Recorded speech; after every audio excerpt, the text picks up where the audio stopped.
coordinator of the National Democratic Coalition for the Survival of Nigeria.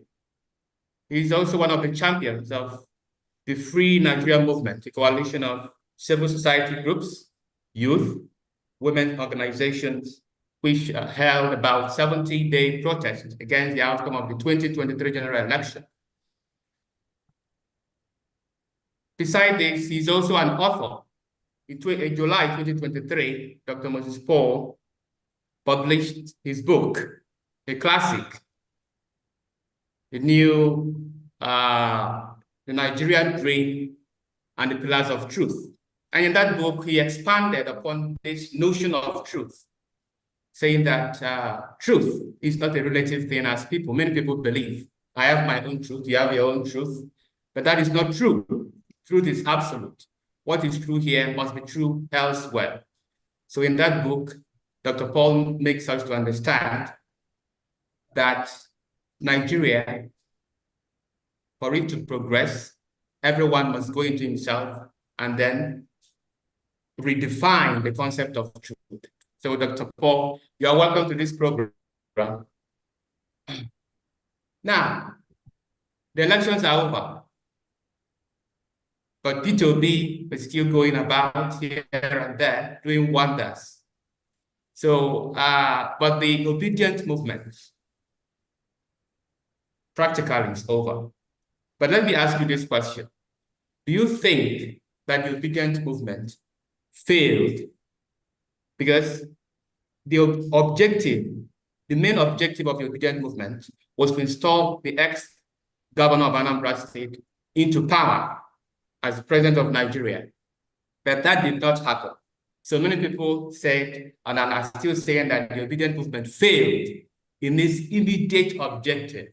So do you believe, what can you say about this? Do you believe the Obidient movement failed in any way?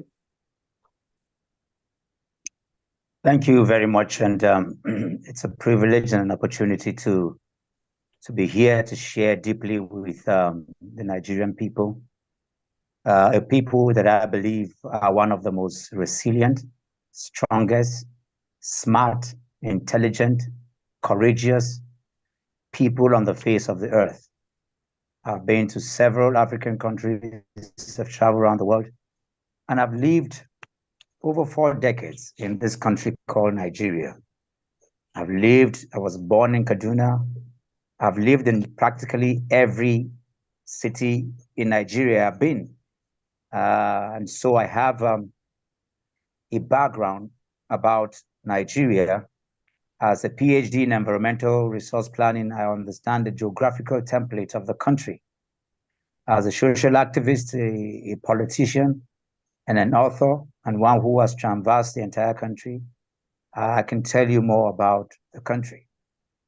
And as somebody who was also at the forefront of the Obidient movement, I would like to quickly put a disclaimer over what many think are the primary focus of the Obidient movement. It is true that the Obidient movement worked and it came into limelight due to the emergence of Mr. Peter Obi, who was the flag bearer of the Labour Party at the 2023 general election.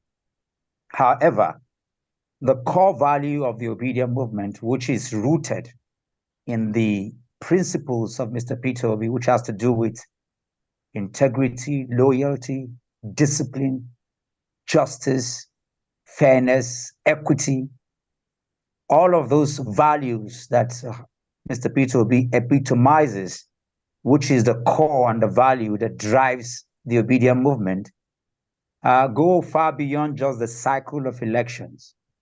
And so it's not true that the primary objective of the Obidient movement was to install Mr. Peter Obi as the president of Nigeria.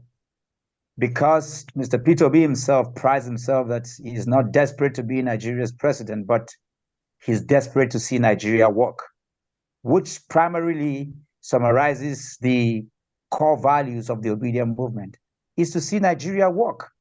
And yes, I do agree that seeing Nigeria work includes somebody like Mr. Peter Obi being the president of the country.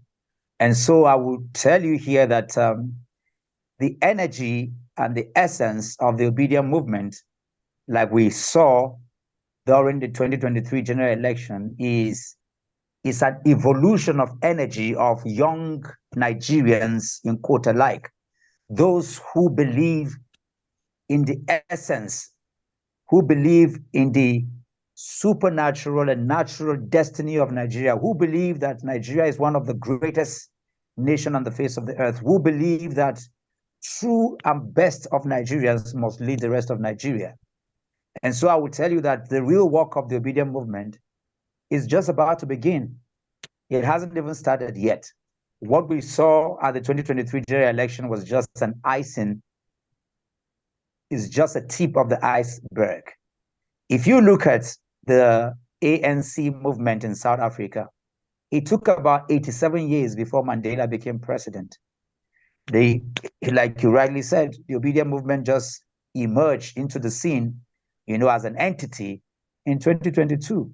If you look at the civil rights movement, up until when Martin Luther King was killed, it took 82 years of working, of fighting, of pushing, of ensuring that their core values, which is racial discrimination being broken, to give freedom to the Black people, they fought for 82 years before even Martin Luther King was killed. And so if you look at what we've done in just barely 1 year, it tells you that the Obidient movement is just about to begin.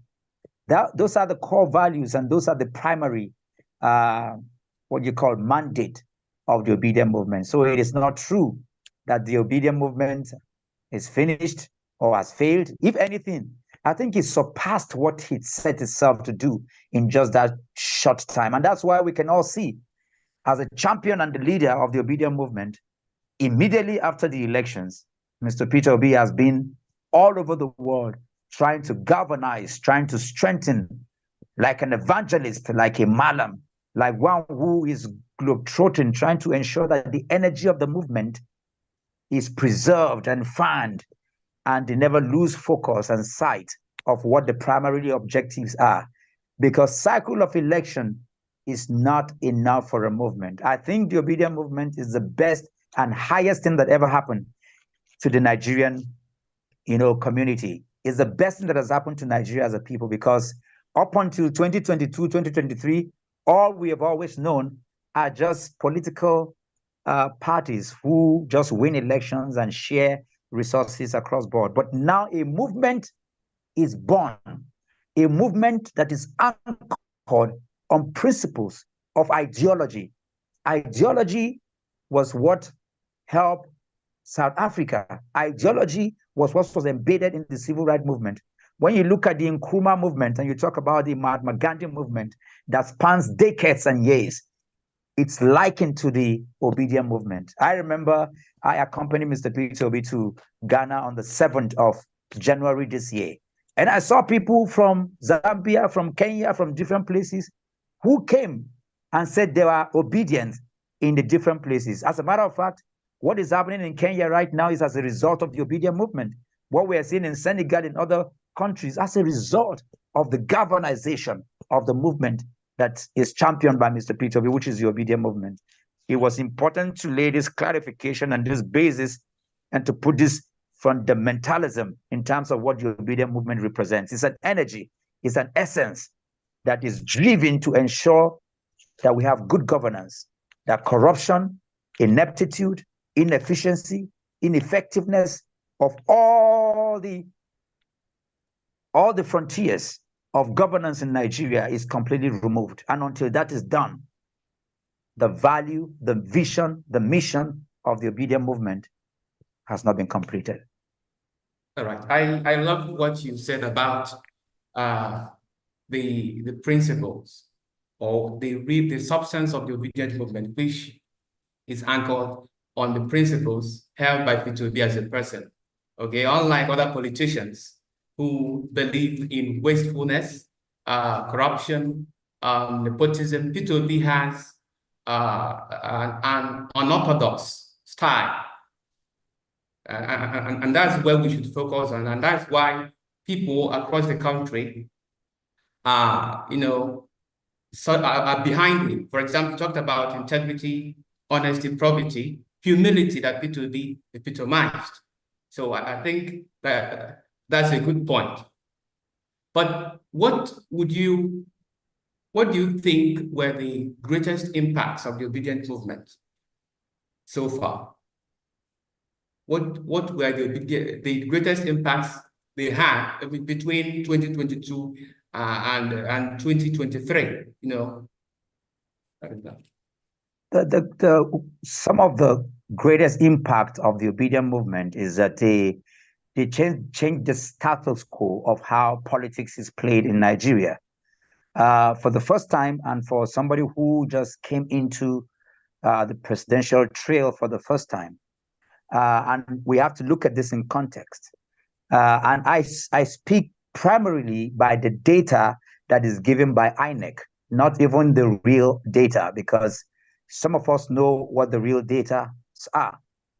If the sitting president today goes with an accumulative number of about 8 million, and then you have Mr. P2B who just came into the scene to campaign and canvass for the presidency for the first time, who has over 6 million, you can see the disparity between the two. It shows the gains and the wins and the impact of the Obidient movement. You can see from history all those who has canvassed for presidency in Nigeria. For somebody like President Muhammadu Buhari, he tried over 4 times. You know, you have the Obasanjos and different people. And for just a shot at the presidency, because the result and the report card of the Nigerian old order system presented 2 people who the energy of the Obidient movement completely repelled. People, the Obidient movement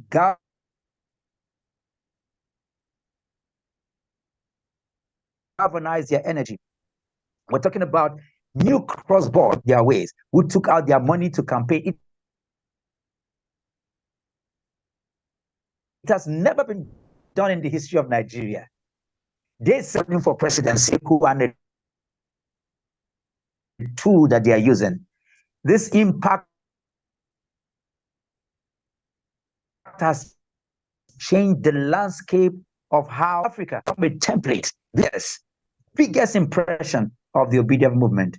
They come in with prudency. They come in with a newness. They came in with dynamism. You know, they are all over the place.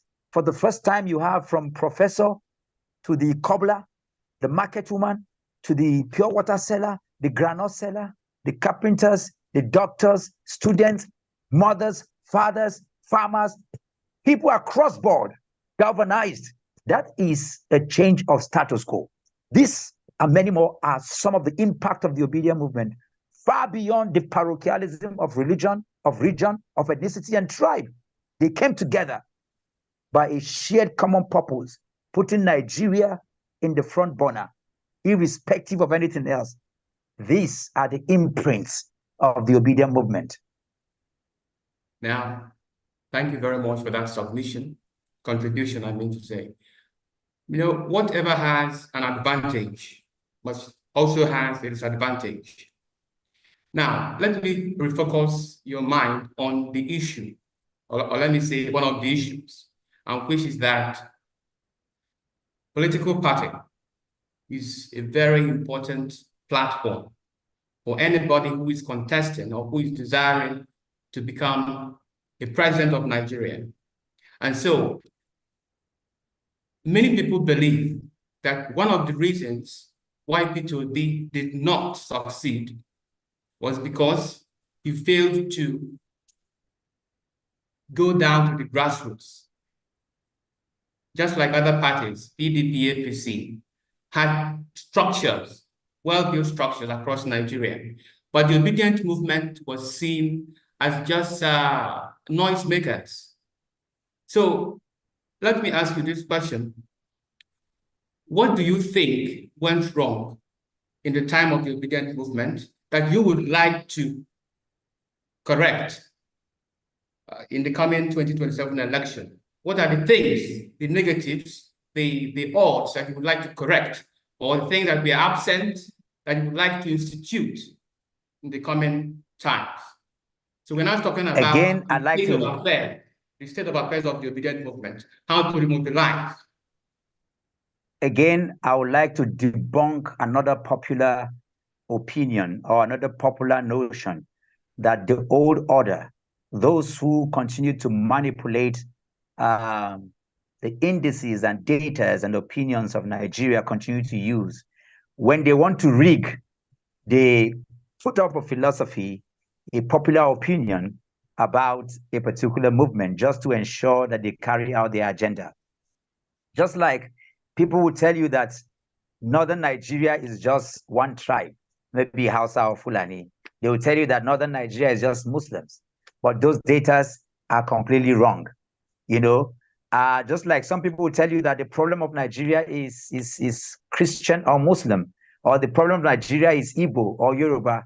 They will tell you that the problem of Nigeria has to do with the political systems, or it has to do with the kind of economic ideologies that we're using.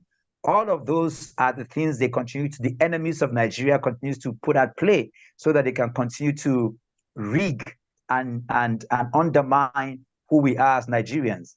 You know that the problem of Nigeria is not a religion, because every religion has led Nigeria, and they've done very poorly, even at state level, at local government level. Today, we have a Muslim ticket, and the economy of Nigeria is worse off. You know that the problem of Nigeria is not a political party. It is not PDP or APC or Labour Party. No, the problem of Nigeria is not a political party. The problem of Nigeria is not the ideology that we are practicing. US is practicing the presidential system of government and is working very fine. UK is parliamentarian and is working very fine. China is one-party state and is working very fine. Dubai is monarchy and they're working very fine. Dubai is an Islamic state and is prospering. America can be termed a Christian state and is prospering. So you can see across board, whether it is the economic system or the type of presidential system. Some people even believe that is a particular age bracket. Today, we have young people that have become governors and they cannot even submit themselves to EFCC because they are afraid. So it has nothing to do with generation. It has nothing to do with religion. It has nothing to do with a political party. It has to do with these individuals who have become the purveyors of rhetorics that undermine who we are as a people. And in the same vein, I would let you know that they are trying to colorate to say that the Obidient movement, they started off by saying that the Obidient movement is just four people tweeting in a room. There is no movement in Nigeria that is as grassroots as the Obidient movement. The Obidient movement cuts across every tribe, every state, every region, every sphere of Nigeria. And it's important to lay this and make it very straight. I campaigned in 25 states in Nigeria. I was the official MC of the campaign. I did pre-rallies in every state in Nigeria, so I can tell you about the movement. I traversed across the country, and I went outside the country to hold meetings. So I can tell you that the Obidient movement is the most grassrooted movement that has ever been seen in the history of Nigeria. However, to win an election, I believe that there are three critical things that must be done. And number one is that you must galvanize the people to go and vote in their numbers. And to this effect, the Obidient movement gave their highest priority to it. As a matter of fact, up until 2022, 2023, we had just about 84 million registered voters. But because of the Obidient movement, there were 10 million addition to the registry because the young people decided that this time they were going to take their destiny in their hands. So they registered, they got their voters card, and they went into the street. They went into every corner, every grassroots, and they made their campaign. However, you need to be able to protect your vote, and you need to be able to negotiate power, because power will never be given. Power must be taken. You can see what happened in River State, where people were shot at, and were dispersed from voting. You can see that in Kano, people were burnt during the 2023 general election. What about Lagos? when Obedients were beaten out from their polling booths not to vote, and because they are law-abiding, because they are people that have integrity, and they did not want to usurp and take authority into their hands, they stepped aside. And they were undermined in Sokoto, they were undermined in Katsina, they were undermined in Kaduna, they were undermined everywhere. Their votes were stolen like it was stolen, in River State, and across board. That is where Obidient movement will need to re-strategize, re-energize, and ensure that we have a political party that can defend the votes, power for power, steel for steel, in every ramification. That is what I know that we must do going forward. And of course, the last but not the least has to do with negotiation of power. Every geographical sphere is controlled by entities, and these entities determine what happens. Negotiations must be done from the ward level, from the local government level, from the state level, and then from the highest level. Negotiations across board must be held if we must take over power. So these are the key two things that I think we have to do in the Obidient movement. The first is correct, and the energy is still there. If we do this, there is nothing stopping us from taking over the presidency of Nigeria come 2027. All right. Let's acknowledge the presence of another guest who raised his hand. Prince Sola Oladipo. Can you hear me? Prince? Yes, yes, I can hear you. Okay, you're welcome to this program. Thank you very much. It's a pleasure. And we are discussing the Obidient movement, the gains and pains it has achieved, as well as how to remobilize for the next general election. So, but what do you think about it? Do you think that because the elections are over now, so many people are saying that the Obidient movement was just a flash in the pan. So what do you think about that?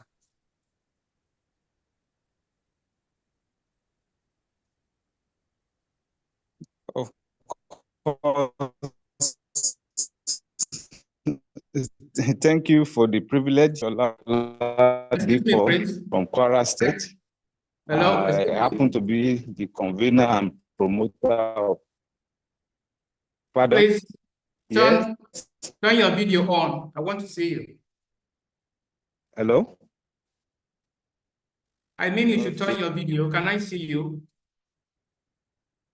Your video. Okay, no problem. No problem. I will turn it on now. All right. Thank you.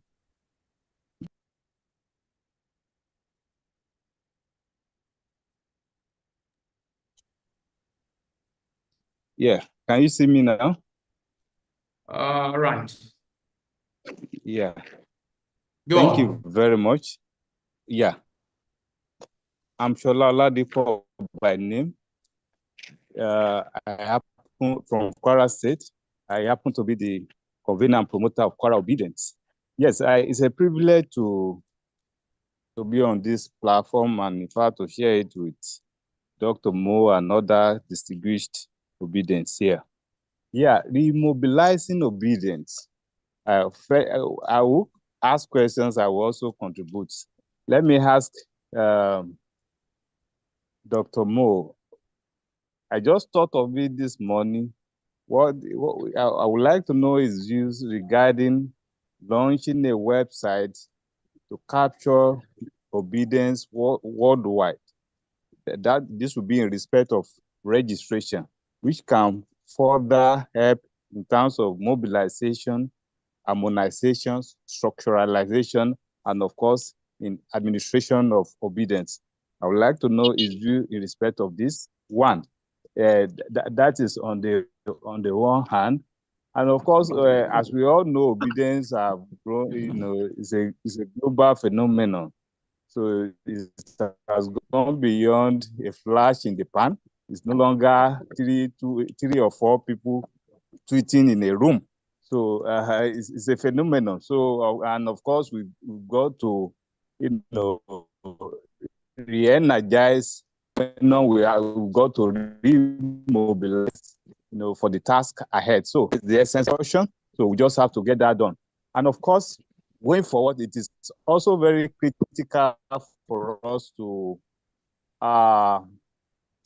embark on or pursue or advocate this issue of electoral reform is very critical in ensuring the integrity of the electoral process.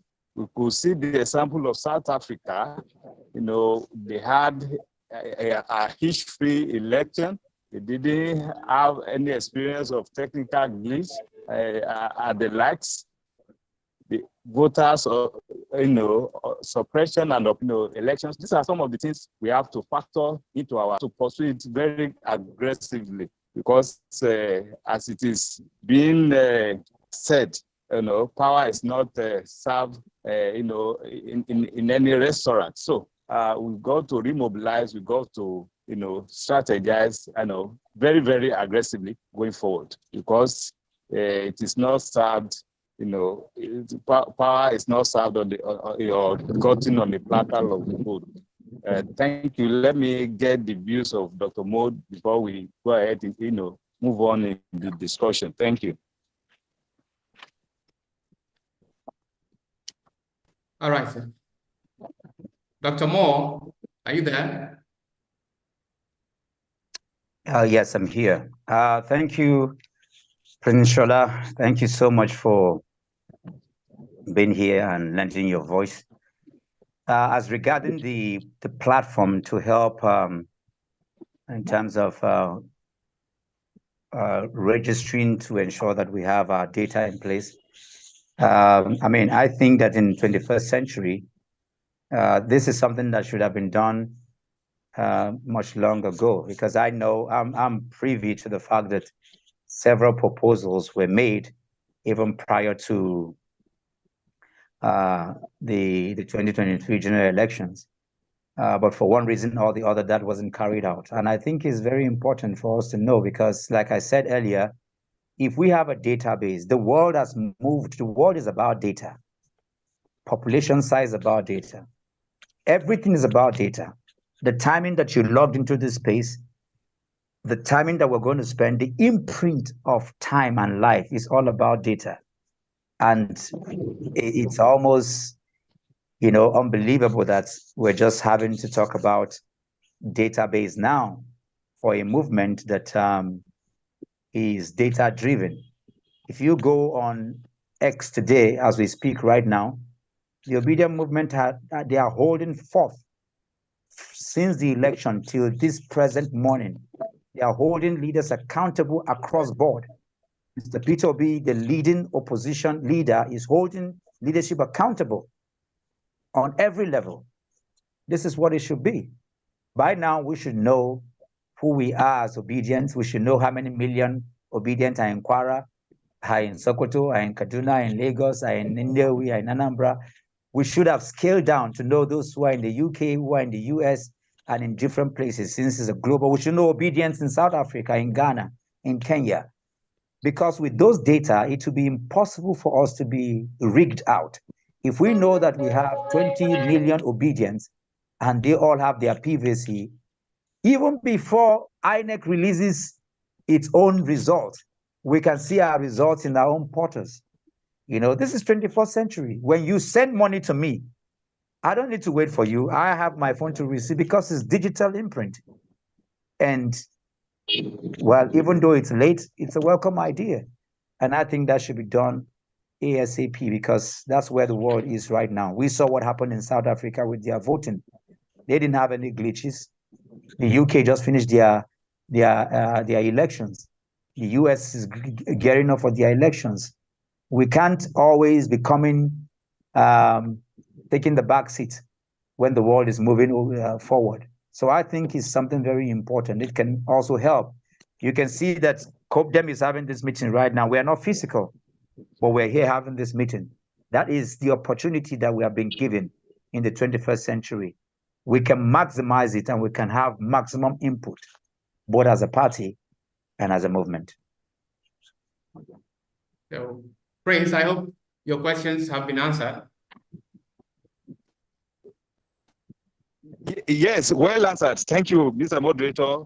Of course, I would still like, I say I have one or two more questions to ask. Of course, we all subject, buy into the issue of electoral reform. In fact, some propose that the issue of using permanent voters cards, should no longer hold water in the 21st century. Of course, why not? Some say once you have your international passport, your driver license, you should be able to go to the polling station, for you to be identified and cast your vote, because this appear to be a serious impediment in the last electoral, exercise. So this is one of the advocacy we need to champion in respect of our electoral reforms going forward. And I would like to, of course, I want to believe Dr. Mo. I would just like to have his view in respect of this. This is the age of Gen Z. They do many things, online. Technology, drive this age. I do not see any reason why we cannot factor in, e-voting into our electoral process. So it's just, as a political scientist, I just want to know, I'm very much passionate about how we are well governed, how our democracy is, is run, in a much better way, democratic way. So, Dr. Mo, what are we doing as a movement to, champion the electoral reform? Because it is very critical. We must not wait till when election is a year, close or thereabout. We need to, begin to put, things into works. So let me just get to know the views of Dr. Mo in respect of this. Thank you. All right, Dr. Mo. Thank you, Prince. Again, I can't agree more with you on this. One of the greatest things that we would give to the regime of Muhammadu Buhari is signing the bill of the beavers, of the IREF, of the electronic transmission of results into law. That's one of the biggest achievement of President Muhammadu Buhari in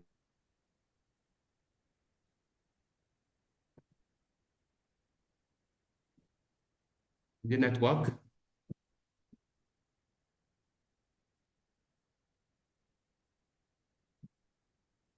Dr. Mo?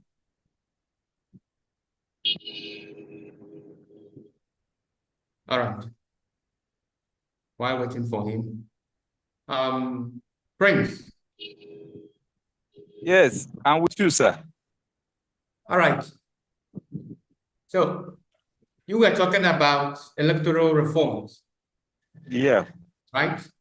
I think the problem of Nigeria is not about establishment or transformation of policies or new policies. No.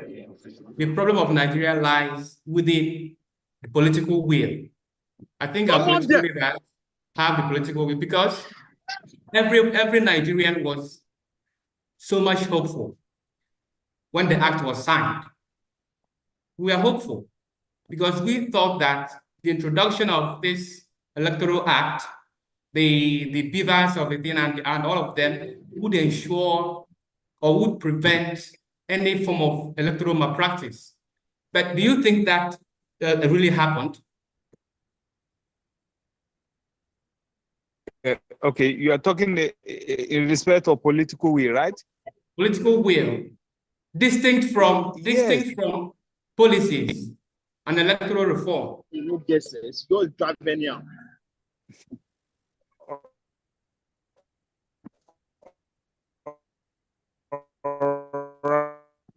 right.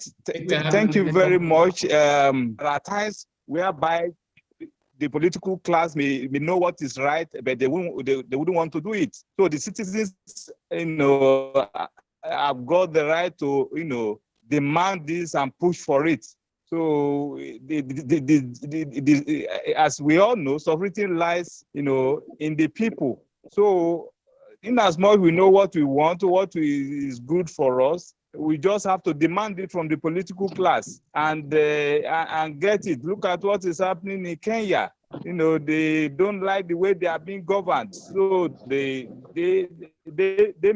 are making their demands, and the government is listening. So, as a matter of fact, I must submit that the political class know what is right, what is good for them. But in as much it's not beneficial to them, they may not want to pursue it. So the citizens must rise up to the occasion, demand what is right, and go for it. Look at I watched a video in the Senate whereby the Senate president requested the senators to vote as regards getting the armed forces to be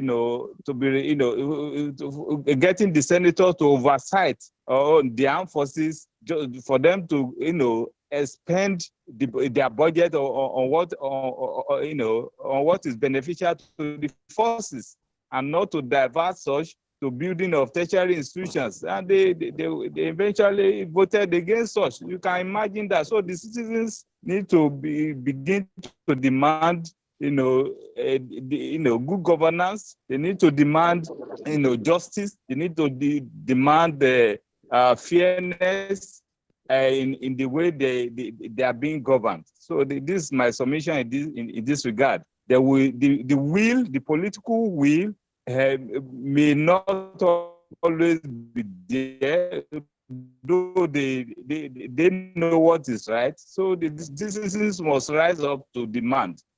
Thank you. And this is where the civil societies must rise up to the occasion. Movements, must rise up to the occasion, to begin to hold government to account to the way the country or the system is being run. Thank you. Dr. Moore, are you back? Are you there? All right, Mr. Prince. Mr. Prince? All right. Yes. Many people say... I'm with you. I'm with you. Okay. Many people say that the Obidient movement is beyond any political party.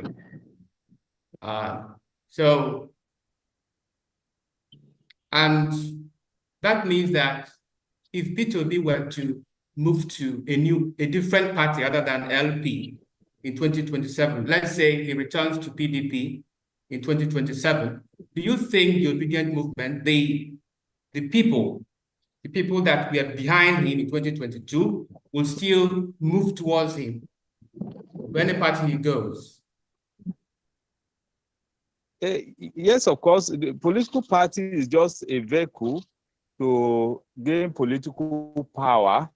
I think the driver, is very much more important than the political party, so to speak. If Obidient, say for instance, find Mr. Peter Obi in any political party, they believe in in his political philosophies, in what he stands for. And they believe once it's around. So there's nothing stopping Obedience, following him to any political party is going to. So this is my submission in this respect, because they believe that, going by his precedent, his past record in terms of, private and public governance, it will, discharge what is due to the people. So wherever, it belongs, I want to believe Obedience will follow. This is my submission. Thank you. All right. Recently, the ECOWAS court ruled that the Nigerian government is guilty of ECOWAS? the ECOWAS court, an ECOWAS court ruled recently concerning the role of Nigerian government concerning the NSAS movement. Yes, I'm with you. I'm in with October 2020. So the court ruled that Nigeria is guilty of violating international law regarding human rights. So, and we know that the NSAS movement cannot be disconnected with the Obidient movement because we believe that it is a continuation of the NSAS movement, the Obidient movement. So do you think that the ECOWAS court ruling is a victory for the Obidient movement, and by extension, the NSAS movement? Definitely, yes. You know, the court ruling. You know, is a victory for democracy. I must say, because the court has rightly served justice, and I believe the government should obey the court's injunctions by paying the compensation to those who have been wronged in that respect. So I believe the judgment is a very much welcome development to promoting, healthy protests as we move on. So I welcome the injunction forthwith without any further delay. Thank you. All right. Now, what specific advice would you give to the leaders of the Obidient movement? Because people believe that the Obidient movement doesn't have a clear leader, but you would know that. Hello? Are you saying something? I'm with you. I can hear you. I'm with you. Okay, I'm saying that in 2022, when the movement kicked off, there were notable leaders, figures like Aisha Yusufu, Diamondo Kechi, all these celebrities that mobilized the people. They provided the financial and logistic support that enhanced that movement. So without them, I don't think the movement would have been a real success. So do you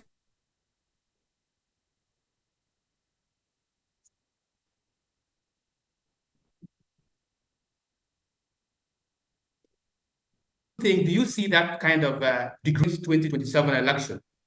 Do you intend to give to make sure that what we are going to have going forward will be heavier, more massive than what we saw in the last election?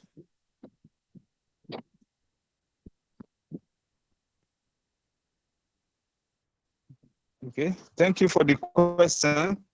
That boils down to the essence of this discussion, that the movement itself needs to reorganize, relaunch, and remobilize. So this is very critical going forward to a much more, massive outing, in future elections and in other political, participation. So we've got no time to waste. So we just have to rethink, re-evaluate, re-energize, re-harmonize, and reorganize and relaunch. So these are very critical, and this is why that was why I asked, the guest speaker, that what is his view in respect of that, registration of Obidient member of Obedience worldwide, which is very critical. So by the time we put all this, into being, I believe our outing going forward will be much very massive. So we need the database, for Obedience to begin to register. That will help us to trace or track each Obedient down to the polling unit, unnecessarily hijacked or the party be rigged at the polling unit will be much more guided against. going forward. Once we are able to get us a data, in each polling unit, you are able to, identify Obidient in that place, they will be able to protect those votes. So it is very critical for us to, reorganize, reharmonize, re-strategize, of course, reevaluate and relaunch so that we will have a better outing going forward. Thank you. All right, Dr. Moore is back. Welcome back, Dr. Moore. Thank you. Nigeria happened to me. I was knocked off. Thank you. Right. And I think I catching up with what Prince was saying just as I was coming in. And like I rightly said, I want to thank him for his input because he said the values and what we must do, and that's no different from my submission, from what I was saying before. All I was alluding to was that it's important to debunk certain popular narrative because the enemies of Nigeria, those who continue to undermine our progress, they capitalize on our naivety and on our ignorance. And that's what they do. Otherwise, in the current dispensation of things and in the structure of obedience, we can get 25% in every state in the country. And in some other states, we can get 100%, and so I agree with him that it's important, critical to the future and to our winning to ensure that we have our digital imprint and portal in place, to ensure our strategy as part of our strategy going forward. What I asked him earlier is that the issue we have in Nigeria is not so much about reforms in all sectors, electoral reform, a political reform, economic. No, what the issue we have is political will, having the lack of political will, because everyone was happy when the government introduced the BVAS machine. So we all hoped that that would obviate the possibility of any kind of corruption in the election, but that did not happen. So in your assessment or in your suggestion, because after mobilizing all, doing all, making all the efforts to mobilize again, putting everything in place, educating the masses, what about the structure already existing in Nigeria, the structure of corruption that will make things not work in the right direction? So what can we do? What do you suggest we do to prevent that? If for those who were here when I did introduce, at the beginning of our conversation, you see that I took a whole lot of time to talk about the ideology of the Obidient movement, what we've done, but where we are going, because at the end of the day, it has to do with the soft structure.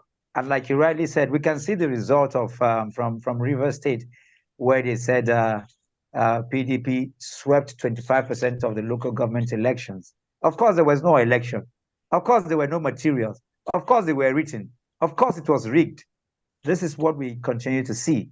And that's why we have argued also that the autonomy to the local government will not make any change if the heart of the people are not changed. If you reallocate the money anyhow you want to reallocate it, nothing is going to change. As a matter of fact, you are empowering greater corruption that we can see at the state level. This is where it is. If you sack the state's INEC and use the national, what you're going to see is just a perpetuation of what I call state capture. That's what you're going to see. There is no, we don't lack any reform in Nigeria. And I've often said this, that look at UK. UK does not even have a constitution like we have in Nigeria, but things are working there. They just finished their elections. So at the end of the day, it is not lack of traffic lights in Nigeria. People break traffic light because we are a lawless people and because there are no consequences. I mean, we are here. The FCT minister is a reward for rigging election in Rivers State, and we are here. That is why he had the audacity to look at a sitting elected senator, and he said, We will fail you come 2027 as though he is God, because it is about brigandage. We've come to a place where the value system has been so, broken down to the point where hooligans are becoming ministers. Hooligans are becoming, capturing the entire estate that is called Nigeria. So therefore, and I want to disabuse our minds that it is not lack of reforms. That is not to say that we don't need reforms. That is not to say that we don't need to improve on those reforms. But what we need to work on had to do with the ability to meet these people fire for fire, because evil will continue to thrive until good stands up. This is where the bases are. I mean, even with the signage to law by Muhammadu Buhari, we still had glitches. Somebody went to go and pull the plug. So it has nothing to do with the fact that we do not have laws or regulations. It has to do with brigandage. It has to do with the ineptitude, the corruption that has evaded us. And I can tell you this: if there was a glitch in South Africa, Julius Malema and EFF will burn down the country. And because they know that that will happen, they would dare not do any glitch. This is where the problem is. You saw what happened in Kano. When Kwankwaso's group won the election, what did they do? They all marched together and went to INEC. Let's see how you are going to upturn it. This is the way to go. This is not in any way to discard the fact that we need electoral reforms. No, but reforms and regulations, laws are no Nigeria's problem. Nigeria has some of the most advanced fortified law in every ramification. You saw what the EFCC chairman said a few days ago. The EFCC chairman said he is afraid, just looking at the fires of corruption. It is in this country that an accountant general under Buhari went with over 100 billion and is working free. This is what we're talking about. And like I said, somebody is being rewarded for rigging election as a minister, and he wants to come and say the same thing, that in the history of the FCT, the gap that the sitting senator gave to the other senator is more than 1 million. And somebody will sit down and say, we are going to show you, we will fail you. You are not going anywhere. How did we get to the point in our country where we have, as ministers, that is what we should be talking about. When you break traffic lights, it's not because there's no traffic light. What you need is people that will carry sticks on the road and break your car. Because Nigerians, they know the hear word. That is why I said that in the next coming election, they need to hear us and hear us clearly. We will not only go beyond, we must go beyond agitation. No, it's not even about advocacy. And let me tell you, it's not about mobilization. We must organize our crack army and our crack teams so that when we vote, we will defend our vote and ensure that we negotiate power. That is the only thing that will work in Nigeria. If you like, change the law 1 million times. Nigerians even like it when you are reforming and change laws so that it can break it. I thank you very much. I'll come back to you, Dr. Moore. Mr. Zubike. Mr. Zubike, you want to say something? We are talking about the Obidient movement, the gains and pains, as well as, more importantly, how to remobilize, how to rejuvenate and reform the movement to become stronger come 2027. So if you can hear me, what do you have to say about this? Please, there is noise.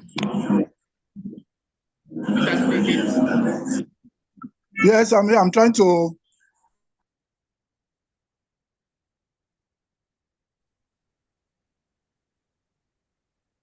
All right.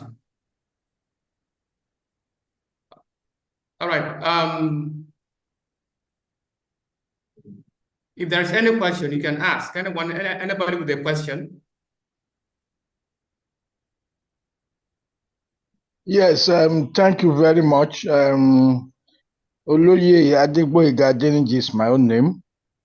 All right. I am. Hello, yeah. Can you hear me now? This is Azubike. We cannot see you, sir. Can you turn on your video?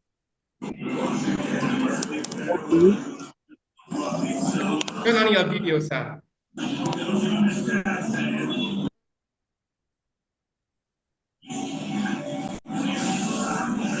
Okay.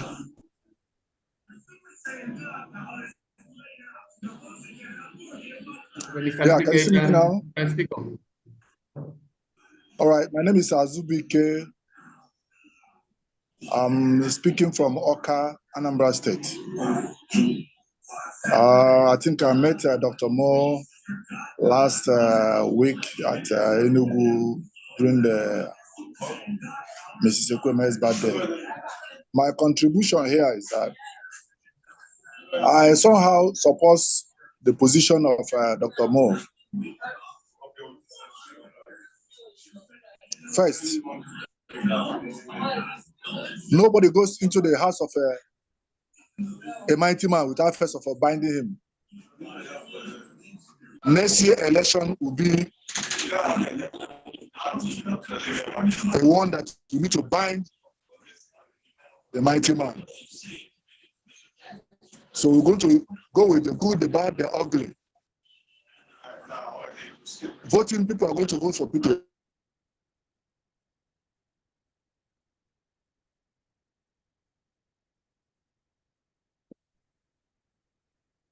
Something wrong?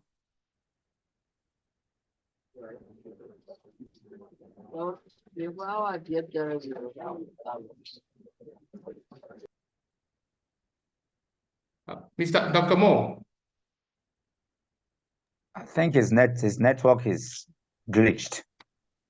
INEC have taken away his network.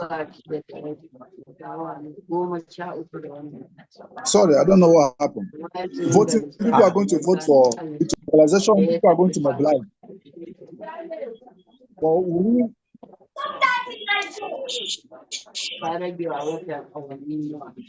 hello. There is noise in the background.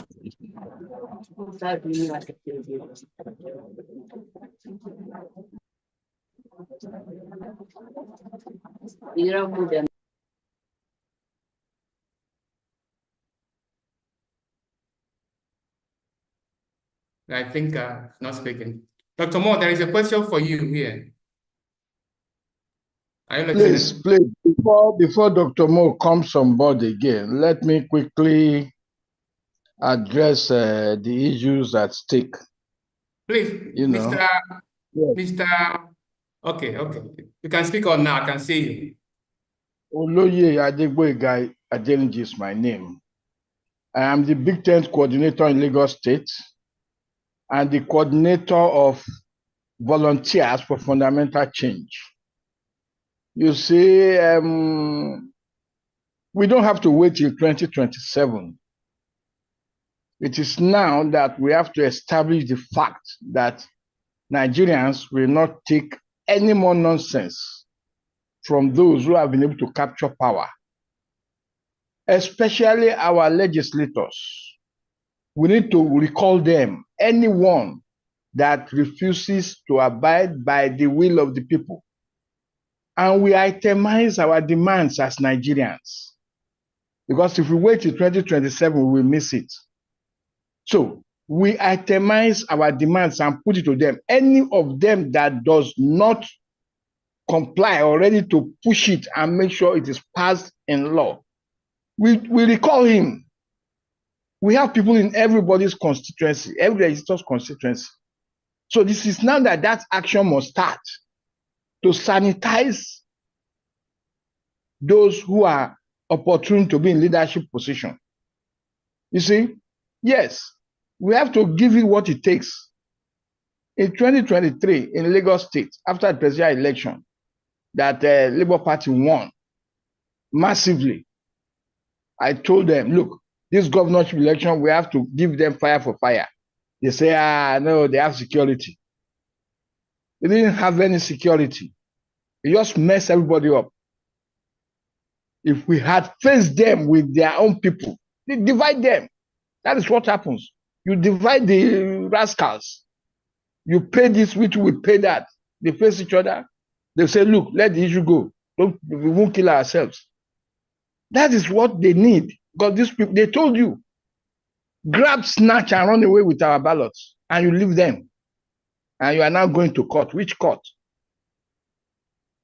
Our JUTEX are complicit in this challenge that Nigeria is having. Nigeria has become the corruption capital of the whole world. And for us to change that to righteousness, the kingdom of God suffered violence, and violent men take it by force. So it is now that we must start that agitation and activation of actions.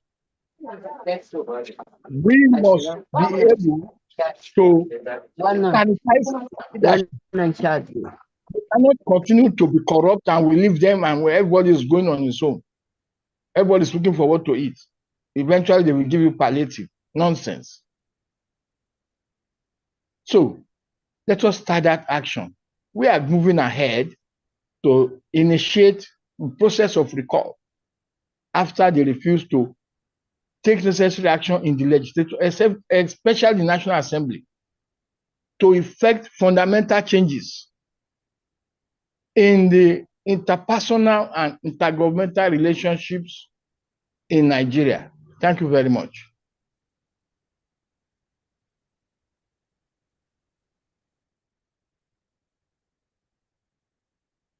Right, Dr. Moore, you can take over. But before that, let me tell you this question. There is a question somebody asked here. He said, how do we make Labour Party fit for a purpose? I think he's acknowledging the crisis in the Labour Party. So how do we make Labour Party strong for 2027? Thank you. And I want to really thank Senior Comrade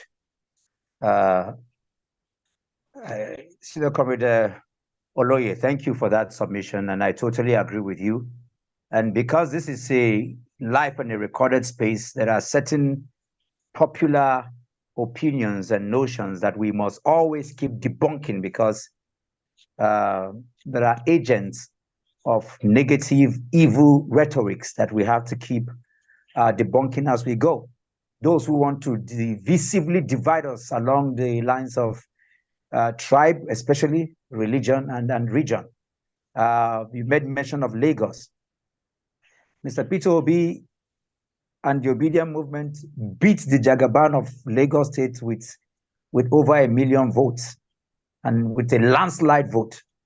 You know, that is a big, how do I put it now, confirmation that the Yoruba people, the bulk of the Yoruba people, the critical mass of the Yoruba people, the objective, the fearless, the decisive, the representation of the core of the Yoruba people voted for Mr. Peter Obi. They voted for equity, for fairness, for justice. They voted for a man that they believe has the capacity and the competence to take Nigeria from the quagmire to the echelon of production. That was what was clearly seen by the presidential election result of Lagos State. That being said, you're talking about how to make ready the Labour Party, which is a vehicle that is being used right now by the Obidient movement. I accompanied our principal to a meeting with the NLC Political Commission just last week here in Abuja, where he met with all the critical people. And there was a firm, deliberation of negotiation and reconciliation that Mr. Peter Obi particularly has been championing. He's been speaking with Governor Oti, all the senators and all the people in the National Assembly.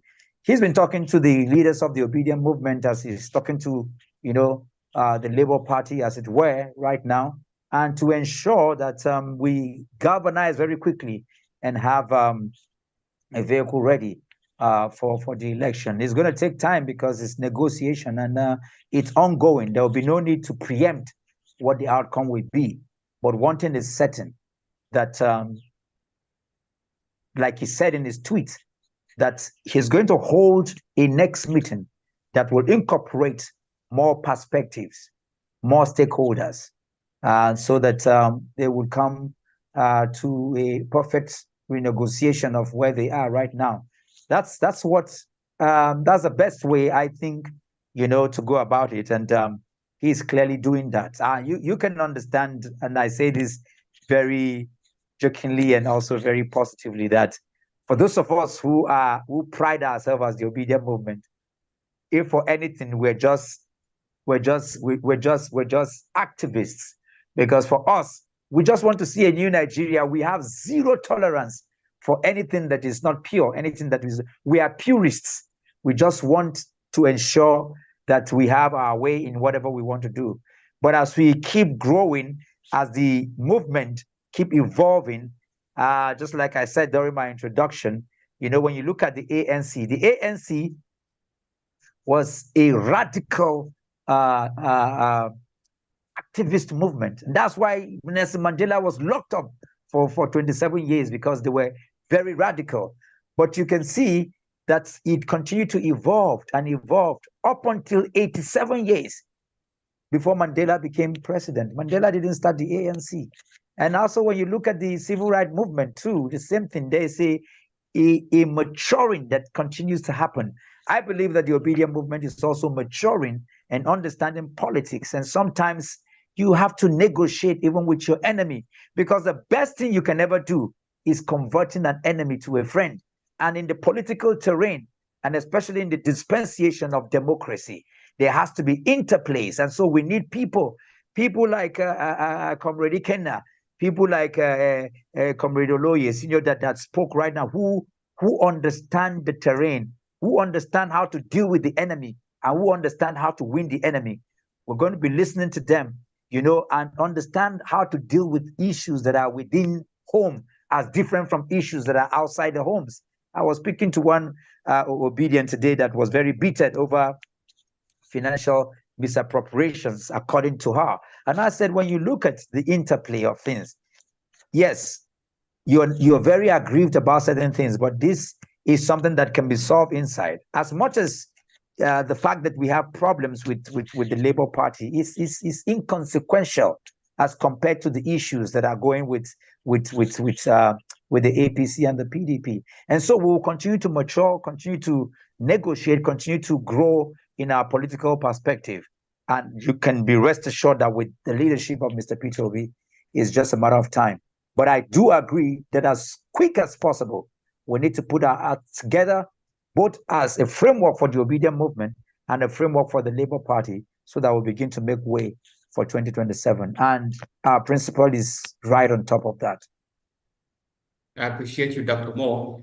Mr. Oladipo has something to say. Do you have a question or a contribution?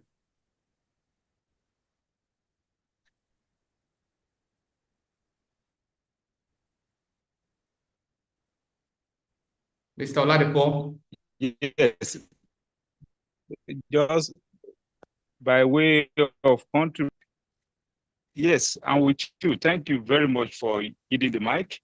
Once again, I would and pleasure sharing the space with him on the platform.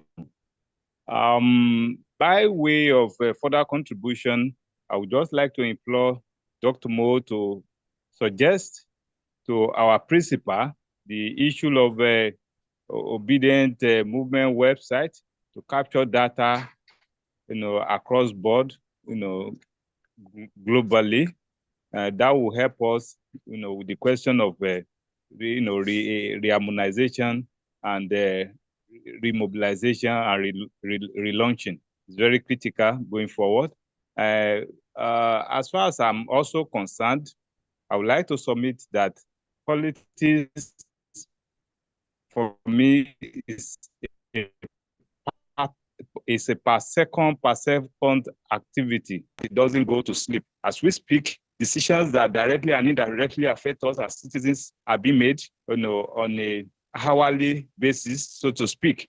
So it behoves us to continue to actively participate in the, in the decision-making process, to participate I know in decisions that affect us. So I just want to call on none of us, everyone, to continue to actively participate in our political political governance, so to speak. So this is just my submission. I would like always, I'm always, very much at hand, to render my service. So once again, please, everyone, let's be at alert to continue to contribute to the progress of our nation. Thank you. Now, Dr. Moore, there is something I want to ask. Nigeria is a federation comprising the federal, the state, and the local governments. And I have seen that much of our attention so far have been focused on how to clench power at the center while neglecting other levels where good governance or where governments can also make inputs. So what is the Obidient movement doing regarding the good governance, bringing good governance at the grassroots, using the instrumentality of the states and the local government? Thank God recently, the Supreme Court ruled in favor of the local governments. They are now financially autonomous. So what are you doing in particular, and as well as other leaders of the movement, what are they doing to ensure that the principle upon which Obi stands, it cascades down to other levels of government?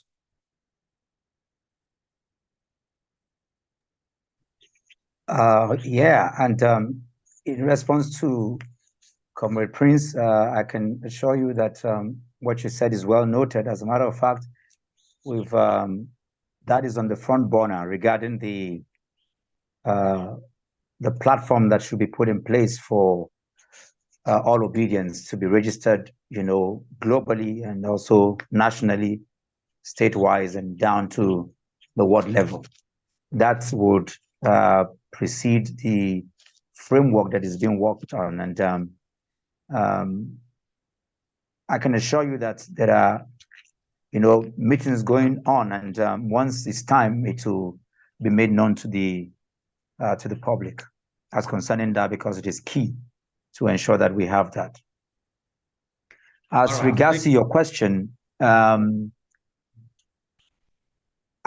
had a press release as concerning the autonomy of the local government. I'm not particularly, I think it's a hollow victory, because especially given the current status quo of Nigeria, what I see is just a perpetration of state capture. Like I said earlier, that is our problem is not if we operated the parliamentary system of government, I will be much happier, because with a parliamentary system of government, what you're going to see is what happened in South Africa. If you look at the last general election, where you have, based on, and I speak in context, based on the report of INEC, where they categorize the wins into 8 million, 7 million, and 6 million for Mr. Peter Obi.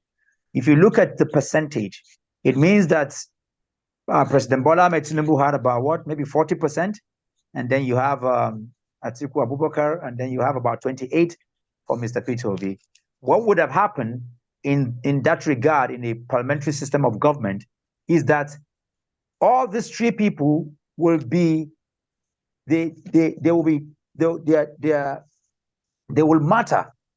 They will come into the red chamber to have their discussions, and because they have a huge mass and percentage of winning, their decisions will matter. That is why, if you saw what happened when Julius Malema, who only had just 9%, as small as 9%, he addressed and he ensured that some of his people were taken into cognizance. And he spoke to President Ramaphosa because they are running a parliamentary system of governance.